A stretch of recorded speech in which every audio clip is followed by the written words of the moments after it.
All right.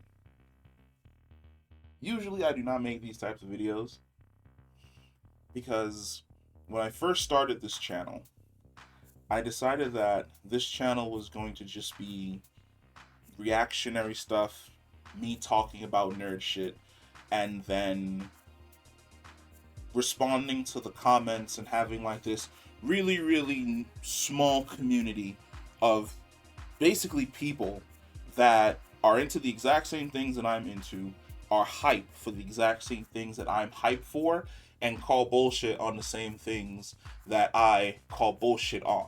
And I didn't want the channel to be about just rage farming, where every single thing that could trigger or drag in an audience was going to be like the main core of the videos I essentially put up. Which is why, for the most part, I tend to stay away and shy away from a lot of the more controversial topics that tend to bring in like this crazy level of just negativity and negative people in general to my videos. However, as someone who exists online, you have to sometimes take a step back and call out the double standard bullshit that you see. And what I mean by that is there are two stories that are running super parallel to one another that are literally direct opposites of one another. However, the way in which both of these people are essentially being treated is the reverse of the way in which they should be treated. And those two people are Ezra Miller and Jonathan Majors. Now, if you don't know about Ezra Miller, let's do a quick recap, okay? Flies down to Hawaii, choke slams a woman onto the ground, recorded on video, goes to Ireland, hits a woman in the face with a chair, recorded on video, flees from the police, holds up in a bar while there's a warrant out for his arrest, dancing and buying shots, kidnaps a Native American girl, brainwashes her, allegedly, leaves the entire state with the warrants out for his arrest, returns back to his home state, breaks into a random person's house, steals hundreds of dollars worth of liquor, pleads guilty, and as a direct result is a criminal. And everyone online has been saying the exact same thing. Now, I know that there's a subsection of us who went out to go and watch The Flash because we wanted to see how the DCEU ended. Then, there was another subsect of us that was like, you know what? Fuck Ezra Miller. I'm not going to go support The Flash in any way, shape, or form. His film can burn. That is fine. If you chose to go see the movie, if you didn't go and see the movie, that is okay. The people that I'm talking about here are the director, the producer for the film, and just people who create comic book content online that have been saying repeatedly ever since before The Flash came out, oh, you know, he made some mistakes, and you know, as a community we should come together and we should forgive him for his mistakes, because you know, you never know what somebody is going through, and you know, sometimes it's a little bit rough. Or in the case of the director, literally going out there for press and going, well, I don't want to make another Flash movie unless they allow me to keep Ezra Miller. Or in another press event, he goes, well, you know, I feel as though when The Flash comes out, we're going to be able to learn how to forgive and forget all the things that, you know, Ezra Miller did so that we can move on amicably. Why is Ezra Miller getting all these chances from the talking heads? What's going on here? Because the exact same talking heads that you're seeing that are telling you in their videos about, oh, how we should treat Ezra Miller with baby gloves, and we shouldn't judge him because people make mistakes, and he's really trying hard to rehabilitate himself. Those same people, the next day, upload videos in regards to Jonathan Majors, like, nah, man, he's a criminal. He's a demon, an abuser who does not deserve the chance or his day in court. We should put him under the jail. Oh, hold on, wait a minute, hold on now. Like, we've heard from Jonathan Majors' camp what exactly happened, and they're going off to hold a trial.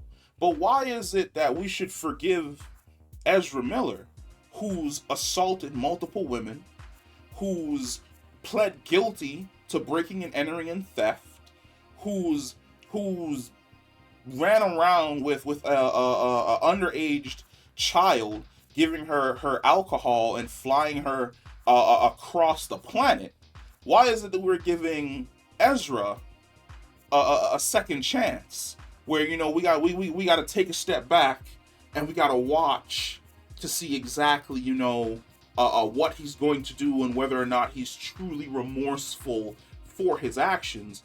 But on the other hand, Jonathan Majors' camp is like, look, we've got video, we've got sworn affidavits, we've also received body cam footage from the police showing that the police was coaching the actual perpetrator of this crime, that we presented this evidence to actual detectives, not the arresting officers, and those detectives put out a warrant for her arrest because they were able to prove that she assaulted Mr. Majors, that Mr. Majors never put any hands on her. We have another sworn affidavit and video evidence to show that he was not at the apartment all night.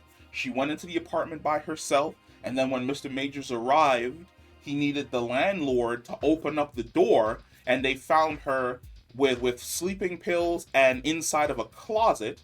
And then we also have the police body cam footage of the police officers walking into Major's house and not even addressing the victim first, but wondering amongst themselves how Mr. Majors was able to afford the apartment. We've got all this evidence here. All this evidence.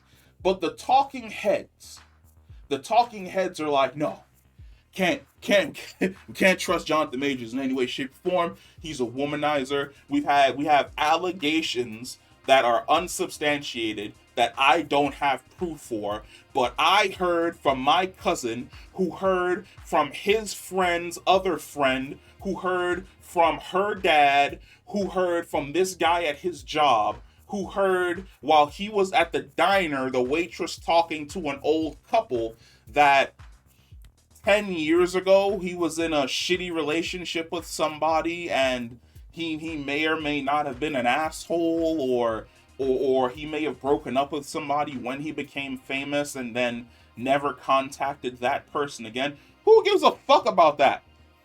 Jonathan Majors is presenting you with evidence. He's giving you video evidence, sworn statements, which means that these people lie on their statement when it's submitted to the court, they can go to jail. All that information, police body cam footage, his story has never wavered from what he said happened initially that night. And all I'm hearing from these people is, oh, he's a criminal. We've heard about, how evil he's been for so long, and we should definitely believe the victim. Now, don't get me wrong. Hold on, don't get me wrong. If an assault occurs and there's no evidence of the situation, it's innocent until proven guilty. The victim in this matter does not have any evidence that she is putting forward to substantiate her claims. Jonathan Majors has put forward evidence that shows that the victim had no idea what was going on, had no idea how she received her injury, was delirious, and was being coached by the NYPD, who were more interested in how he could afford his apartment than actually getting the facts of the situation. But he's guilty. But on the complete opposite side of that, Ezra Miller, who is recorded assaulting multiple different women, who is recorded, I think in Hawaii, I'm going to have to look this up, so there might be a little thing here, but I could have sworn he got into an altercation with an elderly couple while he was in Hawaii, who broke and entered, kidnapped someone, did a bunch of nefarious shit while he was on this island, fled the scene, went home to his home state, committed more crimes, pled guilty to those crimes. We should approach him with baby gloves and offer him forgiveness? Why the fuck am I forgiving Ezra Miller? He fucked up. He fucked up his own life. He did that to him. Whereas on the other hand, someone is actively attempting to fuck up Jonathan Major's life, and he has to jump through 17 different hoops that Ezra Miller did not have to jump through. 17 different hoops in order to prove his innocence so that he can save his career. You've got fucking producers and directors talking about, oh, how we need to give Ezra Miller another chance and don't abandon Ezra Miller because he's such an artist and everything he does is absolutely freaking fantastic. No one's dumping Ezra Miller. DC practically bent over backwards and damn near killed themselves and lost $200 million not to recast or move away from Ezra Miller. Meanwhile, as soon as the allegations were levied, Jonathan Majors was losing parts. The Army kicked them off of their new program. It was questionable. I have to give it to Marvel. Marvel literally sat back and was like, we're going to wait and see.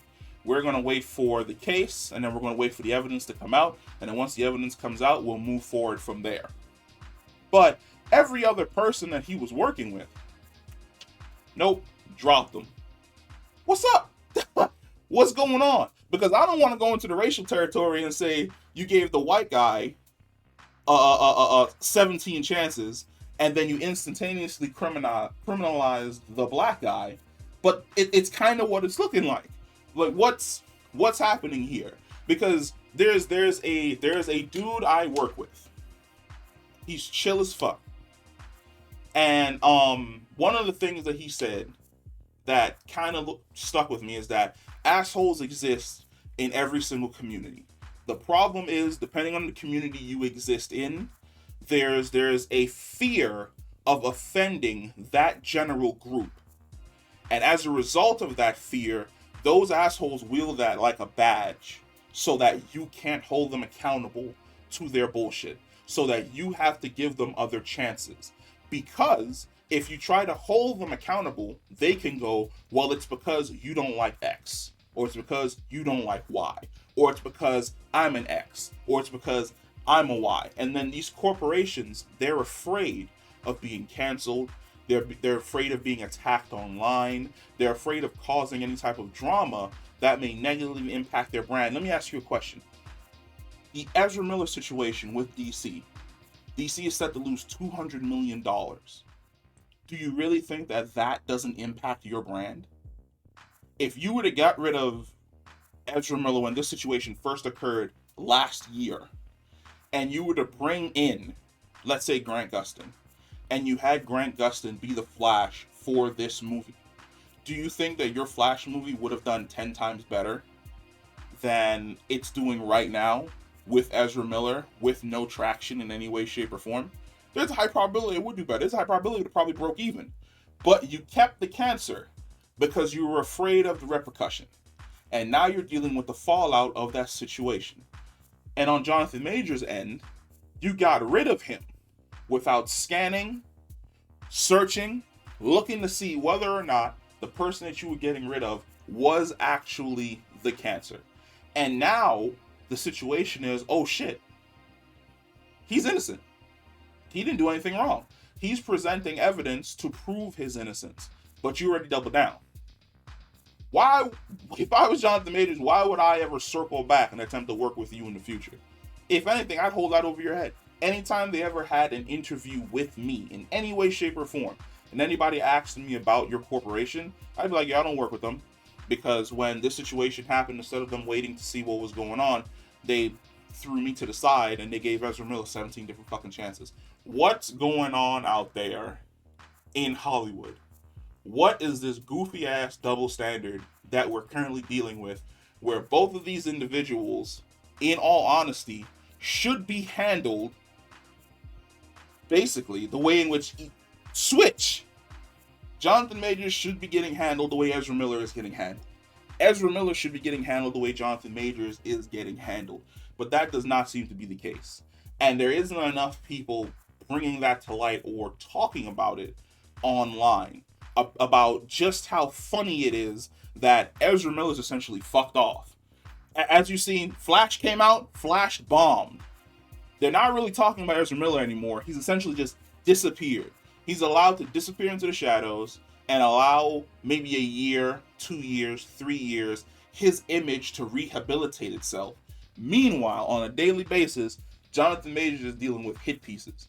He comes out with new evidence that he's presenting to the police and that he's presenting to whoever to keep his career. And then you have people writing articles or posting videos talking about, oh, well, I heard that back in the day, he used to assault women. Okay, present your proof. The same way Jonathan Majors is presenting his proof, gather up your information, get your statements, get your videos, and present it. Because if you're not presenting it, it just seems as though you're letting one guy slide for his bullshit. Meanwhile, you're taking time out of your day to criminalize and destroy somebody, because what it's starting to look like, these attacks against Jonathan Majors are more or less designed to destroy his career and derail his career instead of holding anybody to account for what's actually going on. But maybe I'm insane. maybe I'm crazy, right? Like I'm not gonna fake. Like I've seen funny things happen on my channel before, where like one of my videos has gotten like striked for no reason, where it's just me talking, and it was me talking about like controversial shit again. So we'll see if that happens here again, right? Where I'm talking truth to power about two situations that really do run right next to each other, but the way in which people are interacting with both of them just seems super sketch to me, where we're willing to stop and try and save Ezra Miller's career when he is actually a criminal, but we are not willing to give Jonathan Majors the chance to defend himself, and we're ready to throw him to the wolves and dub him a criminal when he's presenting evidence to show everything is contrary to that fact that he actually did not harm or injure this woman in any way, shape, or form. But let me know what you think. Am I crazy? Comment down below, and I'll catch you in the next one. Peace.